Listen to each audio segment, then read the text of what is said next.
Ya, nama salah satu asisten Raffi Ahmad, Mufli Budiananda, jadi sorotan diperbincangkan di media sosial. Pasalnya Mufli sekarang menjadi komisaris PT Krakatau Posco. Jadi Mufli Budiananda tercatat sebagai komisaris mendampingi komisaris utama Brigjen TNI Bambang Sudono Sastro Prawiro, sementara posisi presiden direktur dipegang oleh Kim Yong Jun. Padahal Mufli selama ini dikenal sebagai asisten pribadi utusan khusus Presiden bidang pembinaan generasi muda dan pekerja seni Raffi Ahmad. Ia mendampingi berbagai aktivitas baik bisnis maupun kegiatan sehari-hari. Jadi Mufli ini menempuh pendidikan D3 Teknik Listrik di Politeknik Bunda Kandung dan sempat kuliah S1 di Teknik Industri ISTN, namun tidak selesai. Pemirsa, seperti yang kita lihat ya, sosoknya memang dikenal sebagai asisten Raffi Ahmad dan saat ini menjadi komisaris. Ya, beda Mufli, beda lagi Ginka Febrianti Ginting berusia 27 tahun dan sekarang mengisi jabatan komisaris PT Pertamina Retail. Wow, sangat muda sekali ya. 27 tahun sudah jadi komisaris. Sebelumnya Ginka merupakan Ketua Umum Bison, Barisan Intelektual Strategi Objektif Nasional tahun 2024 dan relawan Prabowo Gibran pada Pilpres 2024. Luar biasa ya. Inspiring, 27 tahun sudah jadi komisaris.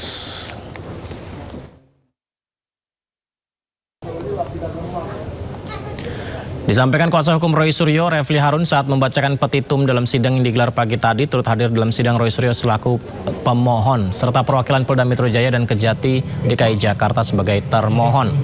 Di petitumnya, kubu Roy juga menyatakan penangkapan yang dilakukan termohon tidak sah, melanggar asas kepastian hukum. Dan yang mencakup keadilan.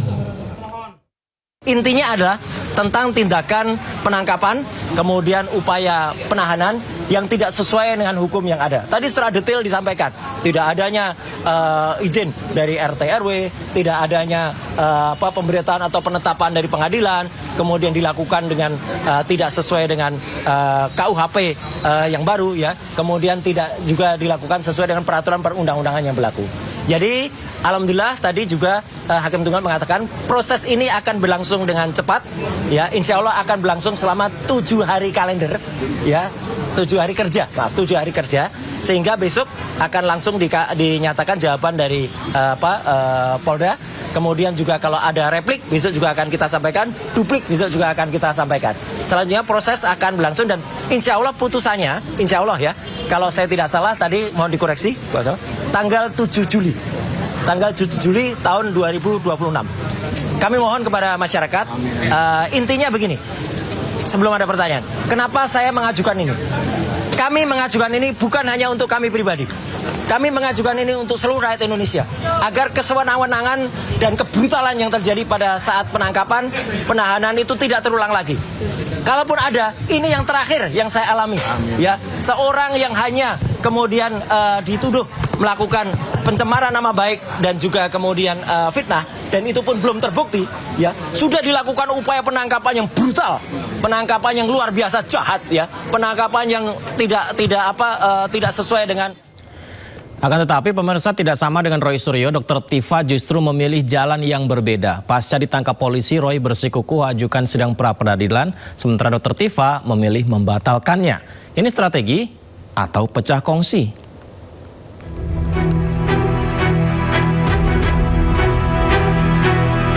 Biasa berjalan beriringan, kali ini Roy Suryo dan Dr. Tifa memilih jalan yang berbeda. Roy pilih ajukan pra-peradilan menggugat Polda Metro Jaya yang menurutnya sudah seenak jidat menggeledah dan menangkap dirinya. Jalan tidak sama dipilih karibnya. Dr. Tifa justru memilih menarik permohonan pra-peradilan yang sebelumnya sudah ia ajukan ke PN Jakarta Selatan. Di mana diputuskan pada tanggal 21 Juni 2026 saya tidak ditahan ya pada saat proses persidangan, maka kami kemudian memutuskan untuk membatalkan surat permohonan pra-peradilan. Perbedaan jalan yang dipilih dua tersangka fitnah ijazah Jokowi ini memantik pertanyaan publik. Setelah hampir 2 tahun senasib sepenanggungan membongkar keaslian ijazah Jokowi, baru kali ini keduanya memilih langkah yang berbeda. Apakah ini pertanda keduanya sudah tidak kompak? Guru Besar Ilmu Hukum Hibnu Nugroho menilai sebagai tersangka, Roy dan Dr. Tifa memiliki hak hukum yang sama. Walaupun langkah hukum yang dipilih keduanya akhirnya berbeda, namun menurut Hibnu tidak akan mempengaruhi perkara yang tengah menjerat keduanya. Kalau melihat jalur yang dipakai oleh Roy Suryo dan Dr. Tifa itu tidak dalam suatu problem hukum di dalam penyelesaian suatu perkara. Jadi terhadap perkara tidak ada pengaruhnya apa-apa.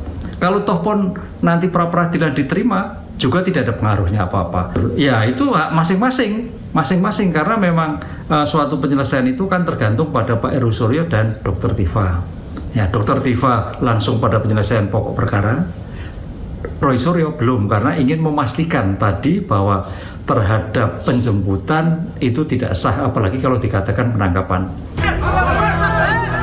Setelah kasus fitnah ijazah Jokowi dilimpahkan ke Kejaksaan, kini Dr. Tifa tengah menunggu sidang perdana yang akan digelar 2 Juli mendatang. Sementara Roy Suryo masih harus menjalani sidang pra-peradilan penangkapan yang belum dijadwalkan. Tim Liputan iNews melaporkan.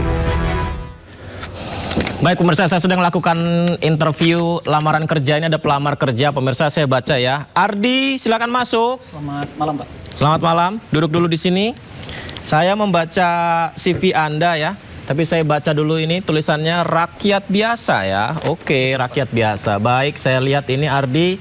Saya melihat di CV kamu ini, kamu lulusan SMA favorit unggulan dengan nilai rata-rata 9? Wah, kalau saya cuma dari SMA swasta biasa, Pak. Aduh, SMA swasta biasa ya. Baik. Oke, kamu bisa 5 bahasa sekaligus? Bahasa seluruh dunia ada 5, bisa? Pak, banyak sekali kualifikasinya, Pak. Saya cuma pengen kerja dan ini pertama sekali, Pak, saya kerja. Ya gimana, perusahaan kita kualifikasinya emang harus banyak. Kalau kualifikasi kamu sedikit, kamu nggak bisa masuk kerja di sini. Nih, ambil CV kamu. Ya udahlah, Pak. Makasih Nanti banyak balik ya, Pak. lagi, ya. Wah, gimana ya pemirsa ya. Kalau kerja di perusahaan yang baik, tentu harus punya kualifikasi pengalaman kerja yang bagus. Punya skill yang bagus. Jadi kualifikasi yang memenuhi syarat baru keterima kerja. Apalagi kalau rakyat biasa ya. Kualifikasi kurang ya nggak bisa gitu ya kan. Bisa, Pak. Loh, ngapain kamu datang lagi? Oh, saya tidak melamar kerja, Pak. Sekarang saya sudah... Jadi apa kamu sekarang kerjanya? Saya sekarang komisaris, Pak. Komisaris? Mau ngajak kerja sama. Pengalaman kerja aja kamu nggak ada, pengalaman kamu apa? Ini, Pak, pengalaman saya. Saya asisten pejabat dan juga relawan. Oh, Mantap Pak. kan pengalaman saya, Pak? Oke, kalau komisaris, pengalaman kerjanya asisten pejabat dan relawan ya? Nanti calling-calling aja, Pak. Oke, siap. Terima kasih banyak, Pak. Siap-siap, kita lihat informasinya pemirsa. Atau menginjak kepala kerbau dalam kunjungannya ke Lampung. Adakah makna politik di balik prosesi ini? Kita diskusikan pemirsa di Sindo Prime.